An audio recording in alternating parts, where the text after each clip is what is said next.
বিসমিল্লাহির রহমানির রহিম। আসসালামু আলাইকুম দর্শক। ব্যারিস্টার সুমন ভাই আপনার ছোট্ট একটা বাস স্ট্যান্ড তৈরি করছেন আরকি। চণ্ডীচূড়া চা বাগানের পাশেই, মাজারের পাশেই যেটা আরকি। তো সেই চা বাগানের যে বাস স্ট্যান্ড সেটাও কিন্তু আপনার নির্মাণ হচ্ছে কিন্তু আপনার সম্পূর্ণ জাপানি প্রযুক্তিতে। হুম? জাপানি প্রযুক্তিতে কিন্তু সেই বাস স্ট্যান্ডটা কিন্তু তৈরি হচ্ছে, অর্থাৎ সেটা হবে দুবাইয়ের বাস স্ট্যান্ডের আদলেই, কিন্তু সেখানে প্রযুক্তিও ব্যবহার করা হচ্ছে জাপানি। অর্থাৎ কখনো কিন্তু মানুষ কিন্তু সেটা ভাবেওনি। এমনকি আপনারাও কাজ দেখে ভাবতে পারতেছেন না যে এটা আসলে জাপানি প্রযুক্তি কিভাবে হলো। তো এখানে জাপানে যেভাবে আপনার স্ট্রাকচারগুলি করা হয়, যেভাবে আপনার ঢালাই দেওয়া হয়, অনেকটা সেরকমভাবেই কিন্তু করা হচ্ছে।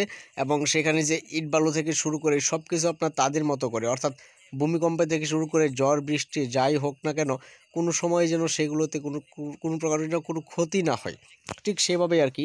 তো চণ্ডীচূড়া চা বাগানের পাশেই যে বাস স্ট্যান্ড, সেটা মাজারের পাশেই আর কি।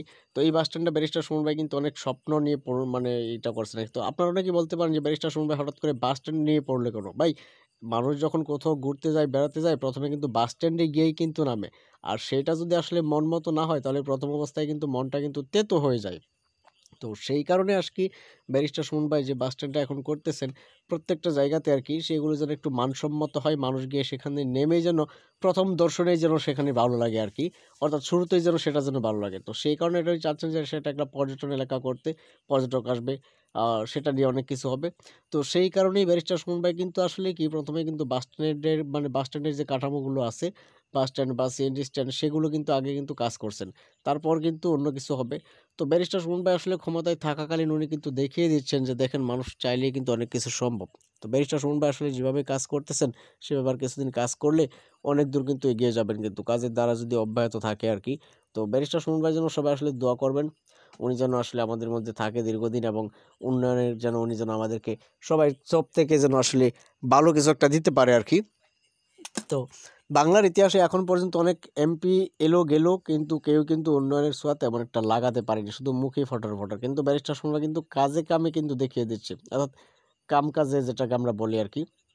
তো উনি কিন্তু আসলে কি সবসময় চিন্তা করেছেন যে বেকার সমস্যা দূর করবেন, দেশের উন্নতি করবেন, দেশের ভালো করবেন, এবং সেই থেকেই কিন্তু এটা হচ্ছে।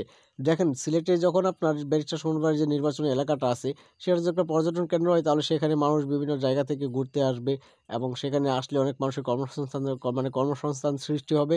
আর সেই কারণেই কিন্তু সেখানে আস্তে, আস্তে উন্নতি হয়ে যাবে, অর্থাৎ বেকার সমস্যাও কমে যাবে। তো একসাথে আসলে কিন্তু অনেক কিছুই কিন্তু হয়ে যাবে কিন্তু। তো ব্যারিস্টার সুমন ভাইয়ের এই ক্ষুদ্র প্রয়াসগুলি আমি জানি না আপনাদের কাছে কেমন লাগবে। কিন্তু আমার কাছে খুব ভালোই লাগে। আর লুকটি হিসাবে উনি কিন্তু অনেক ভালো।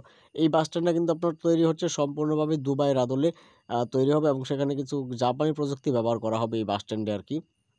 আধুনিক বাস স্ট্যান্ড যাকে বলে আরকি, বা ডিজিটাল বাস স্ট্যান্ড আপনারা যেটাকে বলেন আরকি। তো ব্যারিস্টার সুমন ভাই তারা কিন্তু উন্নয়নে তিনি কিন্তু কোনো প্রকার কিন্তু ছাড় দিতে কিন্তু নারাজ। উনি চাচ্ছেন যে উন্নয়নের কাজ সবসময় যেন অব্যাহত থাকে, এবং উন্নয়নগুলি যেন খুব ভালোভাবে এবং সহি সালামতে যেন সেই উন্নয়নের কাজগুলো যেন হয় আরকি। তো উনার এই প্রয়াস থেকেই কিন্তু উনি কিন্তু এগিয়ে যাচ্ছেন। এমনকি আমাদেরকেও কিন্তু এগিয়ে কিন্তু নিচ্ছেন কিন্তু আরকি। তো আমার কাছে ব্যারিস্টার সুমন ভাইয়ের এই ব্যাপারগুলো খুব ভালোই লাগে। তো উনি যেভাবে চাচ্ছেন আসলে সেভাবে কিন্তু কাজ হলে কিন্তু আসলে দেশটা আসলে উন্নতি হবে।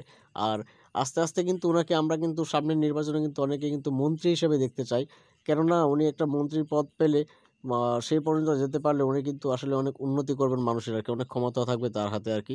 তো সবাই দোয়া করবেন ব্যারিস্টার সুমন ভাইয়ের জন্য। অবশ্যই আপনারা সবাই ভালো থাকবেন, সুস্থ থাকবেন। আসসালামু আলাইকুম।